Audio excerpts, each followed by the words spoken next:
নমস্কার, আমি তরুণ ঘোষ। বাংলাদেশের চার্জ দ্য অ্যাফেয়ার্স তিনি হচ্ছেন ট্রেসি অ্যান জ্যাকবসন। তিনি গত কয়েকদিন ধরে চূড়ান্তভাবে দৌড়দৌড়ি করছেন বাংলাদেশের রাজনীতি নিয়ে। এখন বাংলাদেশের রাজনীতি এমন একটা জায়গায় পৌঁছেছে যে কেউ হাত পোড়াতে চাইছে না, আর আমেরিকা ইউনুসের হাত থেকে মাথা থেকে পুরো হাত তুলে দিয়েছে। মানে ইউনুসকে বলে দেওয়া হয়েছে পরিষ্কার, লাস্ট যে ট্রেসি অ্যান জ্যাকবসন যে ইউনুসের সঙ্গে সাক্ষাৎ করেছিলেন সেখানে তাকে পরিষ্কার বলে দেওয়া হয়েছে যে আপনি পদত্যাগ করুন। তারপরে উনি পদত্যাগের ধুয়ো তুলছেন যে আমি আর পারছি না, আমি ছেড়ে দিয়ে চলে যাব। কিন্তু দেবের কাকে চার্জটা এই দেওয়ার জন্য এদিক ওদিক নানান রকম ছোটাছুটি হচ্ছে। তার মধ্যে এনসিপি মাঝে ৩-৪ জনের দল নিয়ে আমাদের বাংলাদেশে যে আমাদের রাষ্ট্রদূত আছেন বিনয় বার্মা, তার সঙ্গে দেখা করেছিলেন। দেখা করে তারা একটা ভারতের সঙ্গে সন্ধি ফন্দি করার একটা বিষয় একটা তুলেছিলেন। তো আমাদের বিনয় বার্মা বলেছেন, দেখুন এগুলো আমার আয়ত্তের মধ্যে পড়ে না, এগুলো আমার এখতিয়ারের বাইরে। তারপর ওরা যায় এই চার্জ দ্য অ্যাফেয়ার্স এই ট্রেসি অ্যান জ্যাকবসনের কাছে। তিনিও পরিষ্কার বলে দেন যে আপনার দ্বারা রাজনীতি হবে না, আপনারা অন্য কোনো দলের সঙ্গে যদি ভিড়ে থাকতে পারেন তাহলে আপনি ভিড়ে যান, কারণ আপনাদের উপরে মানুষের কোনো আস্থা নেই। এইরকম দৌড়দৌড়ি তো চলছে। তার মাঝে আপনারা সবাই জানেন গতকাল রাতে তিনি প্রধান বিচারপতির বাড়িতে গিয়ে তার সঙ্গে প্রায় ৩০-৪০ মিনিট কথা বলেন। এটা কিন্তু প্রথা ভেঙে। প্রথাটা কি, যদি আমাদের দেশের কোনো রাষ্ট্রদূত যদি প্রধান বিচারপতির সঙ্গে দেখা করতে যান, আমাদের দেশে যেটা হয় সেটা হচ্ছে তার এজলাসের যে চেম্বার আছে, প্রাইভেট চেম্বার, সেই চেম্বারে গিয়ে সেখানে কথাবার্তা হয়। এখানে তিনি সম্পূর্ণ প্রথা ভেঙে তিনি প্রধান বিচারপতির সামনে মানে বাড়িতে উপস্থিত হয়েছিলেন। উপস্থিত হওয়ার কারণ তাকে বোঝানো যে আপনি দয়া করে চার্জটা নিন, মানে আপনি মুখ্য উপদেষ্টা হন, মানে চিফ অ্যাডভাইজার হন, তারপর আপনি একটা ইলেকশন করান। কিন্তু তিনি সবিনয়ে এই অনুরোধ প্রত্যাখ্যান করেছেন। এই প্রত্যাখ্যান করার পর এখন তো কাউকে না কাউকে দায়িত্ব দিয়ে যেতে হবে আমেরিকাকে। আমেরিকাকে ঢুকে পড়েছে, এবার দায়িত্ব দিয়ে যেতে হবে। তো দায়িত্ব আগে দেবে, এখন খুঁজে বেড়াচ্ছে, দায়িত্ব নেওয়ার লোক পাওয়া যাচ্ছে না। শুনেছি প্রাক্তন ব্রিগেডিয়ার সালাউদ্দিনের সঙ্গেও নাকি কথাবার্তা হয়েছিল, কিন্তু সেখানে সালাউদ্দিন সাহেবও তারও ডাল গলেনি, তিনি পাত্তা দেননি। তিনি বলে দিয়েছেন যে এই উপদেষ্টাদের আমি সব চিনি, এরা কেউ মানে সৎ মানুষ নয়, সব অসতে ভরা, সুতরাং আমি এর মধ্যে আমি ঢুকবো না। ফলে রইল আর বাকি কেউ নেই। এবার সব দরজা যখন বন্ধ হয়ে গেছে ব্যাকডোর চ্যানেলে, তখন প্রথম উনি দেখা করেন গতকালকে আমাদের রাষ্ট্রদূত বিনয় বার্মার সঙ্গে রাত্রিবেলাতে, ওই প্রধান বিচারপতির ঘর থেকে ঘুরে আসার পর। তো সেখানে তার সঙ্গে কথাবার্তা বলার পর তিনি বলেন, দেখুন এগুলো আমার এখতিয়ারের বাইরে, আমি এইগুলো নিয়ে কোনো কথা বলতে পারবো না, আপনি বরং আমাদের বিদেশ দপ্তরের সঙ্গে যোগাযোগ করুন।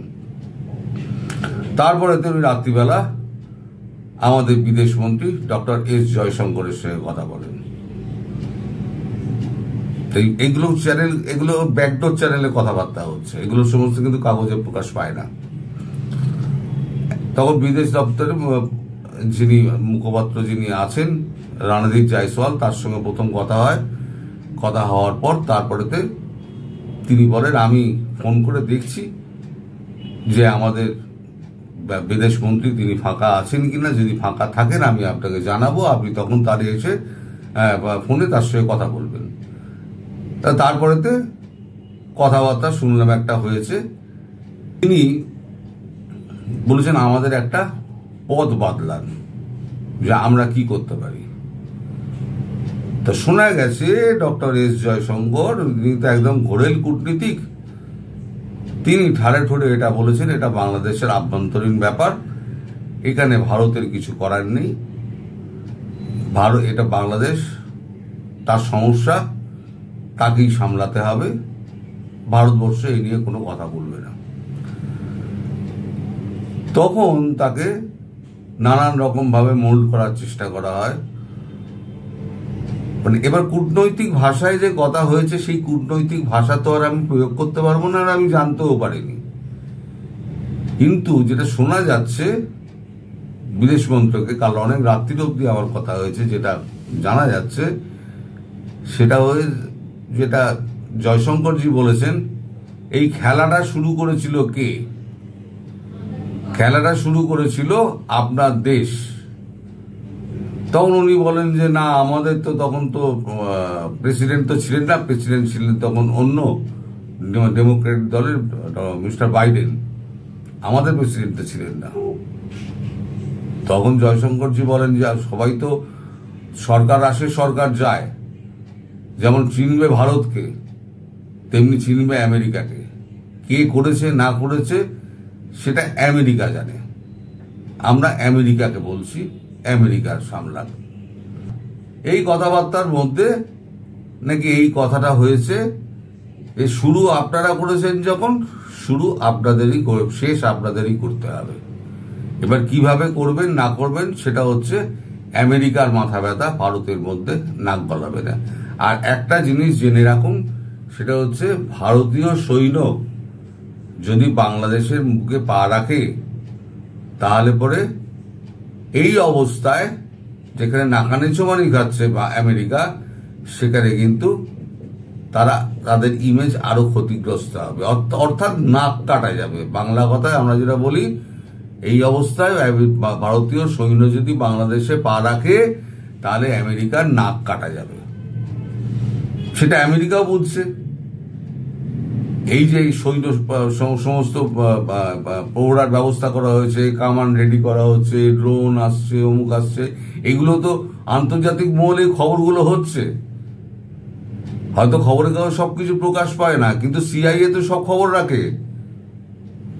আমেরিকার ওপর তো একটা প্রেশার তৈরি হচ্ছে যে আমি করতে গেছিলাম ভগবান, হয়ে গেছে বাঁদর। এখন যাকে বসিয়েছি সে কোনো কমমেন্ট নয়, দেশটার 12টা বাজিয়ে দিয়েছে। এখন সমস্ত দোষ এসে তো আমেরিকার ওপরে পড়বে। সুতরাং এখন হাত পা তুলে কোনো রকমে বেরিয়ে যাও এখান থেকে, যেটা আমেরিকা করে, তালিবানদের ক্ষেত্রে যেরকম করেছিল। অস্ত্র বস্ত্র যা ছিল সমস্ত রেখে রুখে দিয়ে একদম প্লেন ধরে পালিয়ে গেল। ভিয়েতনাম ওরম পালিয়ে এসছিল, সিরিয়া থেকে ওরম পালিয়ে এসছিল, এরকম বহু ইতিহাস আছে। তো সেই ইতিহাসের আবার পুনরাবৃত্তি ঘটতে যাচ্ছে। আর নইলে আমেরিকার সামনে আর একটা পথ রয়েছে, যেটা আমার মনে হয়, যেটা আন্দাজ হয়তো আমাদের বিদেশ মন্ত্রী নিশ্চয়ই দিয়েছেন, যে আপনারা যে পথটা নোংরা করেছেন সে পথটা আপনারা পরিষ্কার করুন। অর্থাৎ যে অবস্থায় ছিল সেই অবস্থায় ফিরিয়ে দিয়ে যান, না হলে পরে ভারত যদি নাবে তাহলে আপনাদের ইমেজ ক্ষতিগ্রস্ত হবে। অর্থাৎ কূটনৈতিক ভাষা বাংলা যদি আপনি করেন, পাতি বাংলা যদি আপনি করেন, শেখ হাসিনা ওখানে বসিয়ে মানে বিদায় হও। আর এই রাষ্ট্রের দিকে আর মানে দক্ষিণ পূর্ব এশিয়ার দিকে আর এসো না, তাহলে তোমাদের কপালে দুঃখ আছে। একই তো নাকানি চোবানি ট্রাম্প খাচ্ছেন আমাদের এই ট্রেড ডিল নিয়ে। তারপরে যদি আবার একটা এই সমস্যা যদি একটা চেপে বসে, তাহলে আমেরিকার অবস্থা কিন্তু খুব খারাপ। সুতরাং সব মিলিয়ে আমেরিকার প্রভূত চাপে, ঘরে তো চাপ রয়েছে দেশের মানুষের ট্রেড ডিল নিয়ে, কারণ যা ট্যারিফ চলছে, ট্যারিফের পয়সাটা কে গুনছে? ট্যারিফের পয়সা গুনছে আম জনতা আমেরিকার। ট্রাম্পের পয়সা কাটা যাচ্ছে না, ভারতেরও পয়সা কাটা যাচ্ছে না। ভারত তো সব বন্ধ করে দিয়ে বসে আছে, দরজায় খিল তুলে দিয়েছে। এবার তুই মরগে যা, আরো 25% চাপাবি। আজকে পুতিনের বৈঠক যদি এ না হয়, হুমকি দিয়েছে 25% আরো চাওয়াবো। 25 কেন, 50 চাপিয়ে দে, তোর ব্যাপার। 100 টাকার মাল আমরা এখানে পাঠাবো, তোর ওখানে 300 টাকা কিনবে। আমার কি আছে, আগে 100 টাকায় কিনতো, এখন 300 টাকায় কিনবে, আমার কি আছে? তোমাদের পাবলিক ভুগবে, তোমায় গালাগাল করবে, রিপাবলিকানরা দুর্মুষ হবে, আগামী 2 বছর রিপাবলিকানরা ফিরে আসতে পারবে না, ডেমোক্র্যাটরা ডং ডং করে বাজাতে বাজাতে আরো 8 বছর ডেমোক্র্যাটরা নিশ্চিন্তে কাটিয়ে যাবে। ক্ষতিটা কার হচ্ছে? ভারতবর্ষের ক্ষতি হচ্ছে না, বরং ভারতবর্ষের পাশে সমস্ত রাষ্ট্রগুলো এসে দাঁড়াচ্ছে যে হ্যাঁ, একজন মানুষকে পেরেছি, নরেন্দ্র মোদী, যে চোখে চোখ রেখে কথা বলতে পারে।